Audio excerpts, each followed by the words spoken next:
Once upon a time, there was a little girl who lived in a village near the forest. Whenever she went out, the little girl wore a red riding cloak. So everyone in the village called her Little Red Riding Hood. One morning, Little Red Riding Hood asked her father if she could go out and visit her grandfather, as it has been a while since they see each other. That's a good idea, her father said. So they picked a nice basket for Little Red Riding Hood to take it to her grandpa.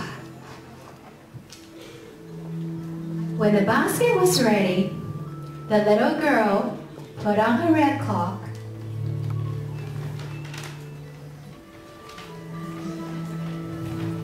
Remember, go straight to Grandpa's house. Don't look along the way.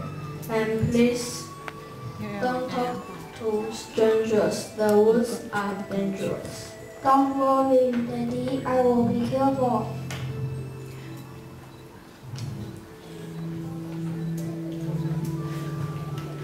But when Little Red Riding Hood noticed some lovely flowers in the woods, she forgot her promise to her father. She picked a few and watched the butterfly flew about a while, listened to the frog bragging, and then picked a few more. Little Red Riding Hood was enjoying the warm summer day so much that she didn't notice a dark shadow approaching out of the forest behind her. Suddenly, the wolf appears beside her. What are you doing out here, little girl? The wolf asked in a voice as friendly as he could. I'm on my way to see my grandpa, who lives to the forest near the brook.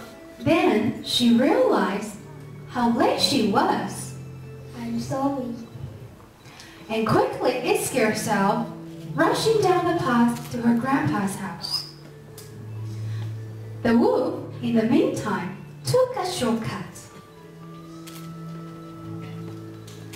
The wolf, a little out of breath from running, arrived at Grandpa's and knocked lightly at the door. Oh, thank goodness, dear. Come in.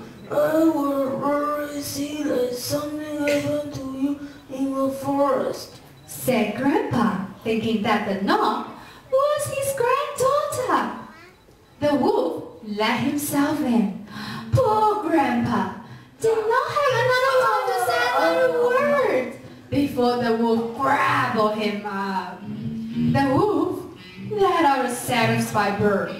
Then poked through Grandpa's wardrobe to find something he liked. He had a furry sleeping cat for good measure.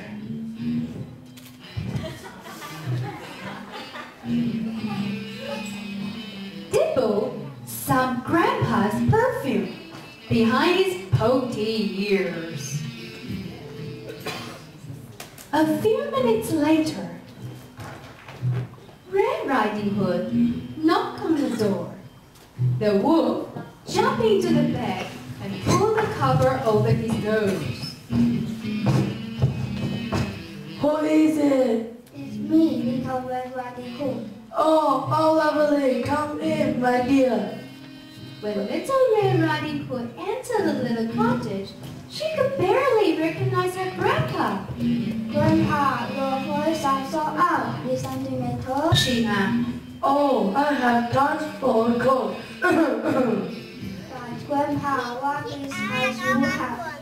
Oh, it's better to hear you, my dear. But Grandpa, what is ears you have? Oh, it's better to see you, my dear. But Grandpa, what is you have? Oh, it's better to eat you, my dear.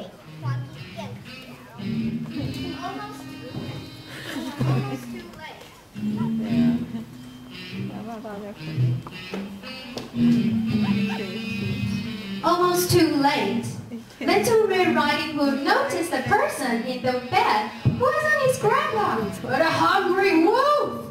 He ran across the room, through the bed, shouting, "Help, wolf!" as loud as she could. A batman who was chopping logs nearby heard her cry and ran towards the cottage as fast as he could. He grabbed the wolf and made him split out the poor grandpa, who was a bit fuzzy by the whole experience, but still in one piece.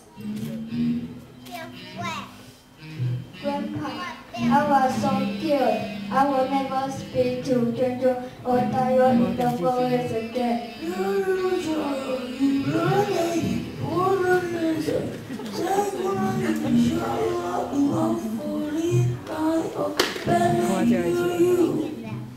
The batman knocked out the wolf and dragged him deep in the forest, where he wouldn't bother people any longer.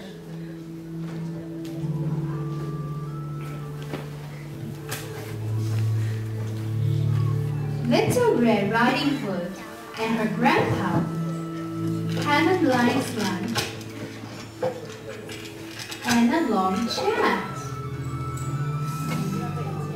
And meanwhile, Little Red Riding Hood promised her grandpa that she would never dine in the forest or speak to any strangers again. The end.